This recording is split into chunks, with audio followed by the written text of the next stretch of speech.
Hello there, and welcome to day 1 of the Pain-Free Breakthrough Challenge.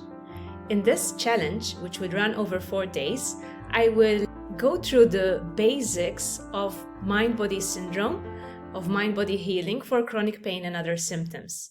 And this is with the aim to get you properly started with the right information and to kickstart your self-awareness, the process of self-awareness that's needed for you to approach your chronic symptoms from a mind-body perspective.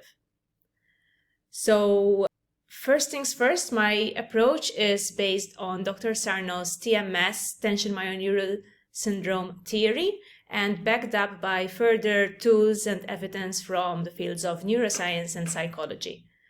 So basically, Dr. Sarno was the doctor who came up with a plan and a theory behind why certain chronic symptoms occur, okay? And his books are very popular for healing people. So his knowledge is still very relevant today. Only today there has been some further research into what exactly is happening on a mind-body level, and also some additional tools which have proved helpful for people suffering from chronic pain. This approach is not based on pain management. I hate the word pain management. It's about overcoming symptoms by looking at your triggers and all of the things that are causing flare-ups.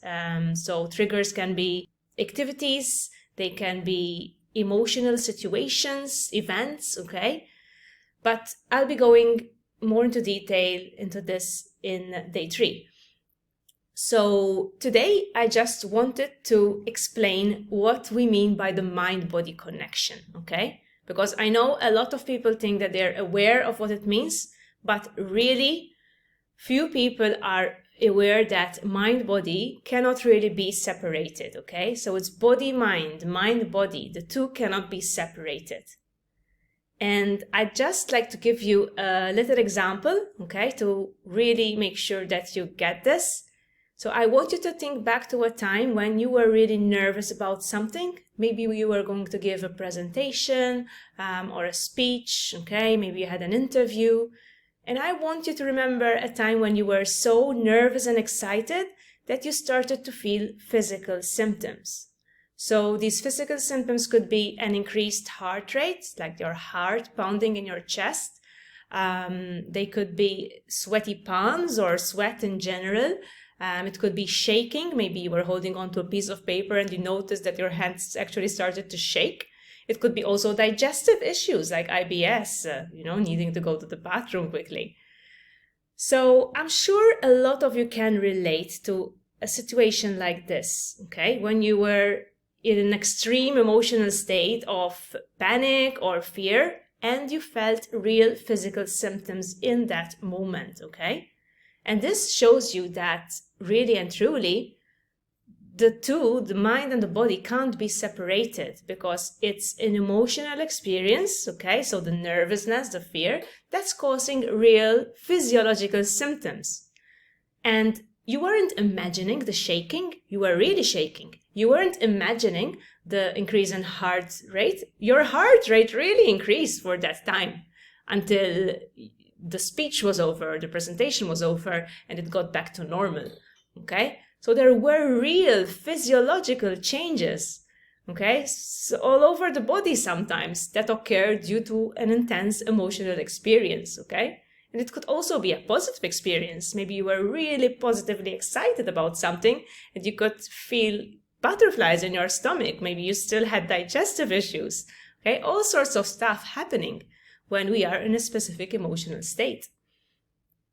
Now, what I'd like you to think about is that imagine when you had this speech, this presentation, whatever was happening, things got back to normal because that event, which was an isolated event, was over, right? So once it was over and your brain registered that it was all going to be okay, or that it went fine, or that it's totally over and you no longer have to worry about it, things calmed down probably, right? So your heart rate got back to normal, you weren't shaking anymore, you could sleep at night.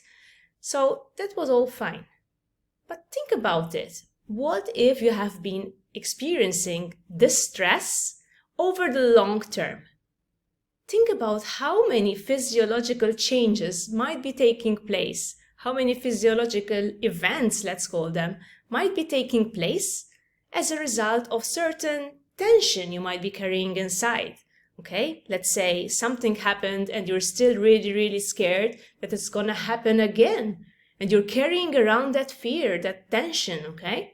Or maybe you were criticized in the past and now you're really, really scared of criticism. You're scared of rejection.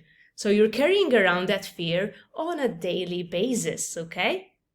Imagine what might be happening internally, okay? So every time we carry a lot of pressure, a lot of tension and worry, we are firing all sorts of physiological changes. The most common one being actually muscle tension. So we tend to tense our body, okay? So just to give you an example here, if someone's sitting at his desk trying to meet a deadline and he's scared that he's not going to be able to meet this deadline and because of this he might get fired and so on and so forth, probably his muscles in the neck and back are getting really, really tight, and he might actually start feeling some pain. Now imagine what would happen if this person is constantly having to meet deadlines that he feels not up to the task or whatever. Okay, imagine if this person is a perfectionist and basically he's always afraid that his work is never good enough. What kind of tension he's going to be carrying around on a daily basis. So this is what I mean when I talk about the mind-body connection in relation to chronic pain or symptoms. It's the kind of symptoms that are generated due to ongoing distress or tension. And there are several sources for this distress and tension, which we'll be looking into further on.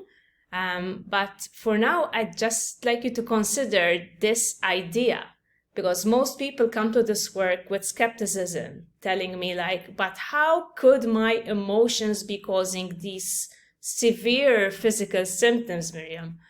And the thing is, yes, your emotions, if they are strong and negative, and they're affecting your whole body, they're changing your hormonal levels, they're changing your heart rate, okay? Some of the changes we don't even notice because they're normal, they happen in each one of us every day. But when the emotion gets intense, when you are triggered or constantly triggered, let's say this person who's working in a highly stressful job is really triggered every day by his boss's attitude. When he sees that his boss is upset, he's constantly being triggered into thinking that maybe the boss is going to be upset with him and he's going to get fired, and then he's not going to be able to provide for his family. So when you're constantly triggered and you're already carrying all these fears around, and then these fears get bigger because of these emotional triggers, then yes, of course, you can start feeling these changes in the body. When the tension gets too much, then you might start to feel it in your muscles. And there are all sorts of changes that happen due to this process. This is why we get all sorts of mind-body symptoms. So this is really what I wanted to get you started with in this lesson, to think about today. And as your task for this day of the challenge, I want you to conduct a little self-assessment, okay?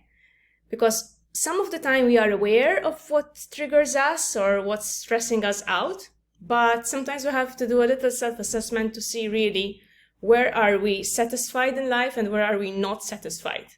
Because it's easy sometimes to blame obvious things like a job or a partner for causing us distress. But when we really have a good look at all areas of our life, we can really start to identify, yeah, I'm really not satisfied in this area. Maybe there's something more. I'm really feeling stuck here. It could be that, I'm constantly thinking about this issue also. It's not just my job, but there's this other issue and this other issue. So self-awareness is key to this approach, is to get you to be aware of what's, first of all, keeping you in a state of dissatisfaction or worry or anxiety. So this is going to be the task for today. It's going to be explained more in detail in the description under this video. But basically, you're going to look at several areas of your life and rate them. So rate them from 1 to 10, 1 being highly dissatisfied and 10 being very, very satisfied.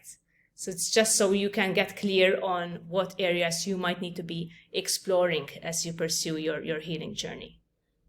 So that's not the whole story, of course. There are other elements to mind-body syndrome, especially also your own relationship to the pain and to the symptoms themselves, which I'll be going into in the next days. So please keep on following the challenge, complete the tasks to stay on track, and I'll see you again tomorrow. Bye-bye.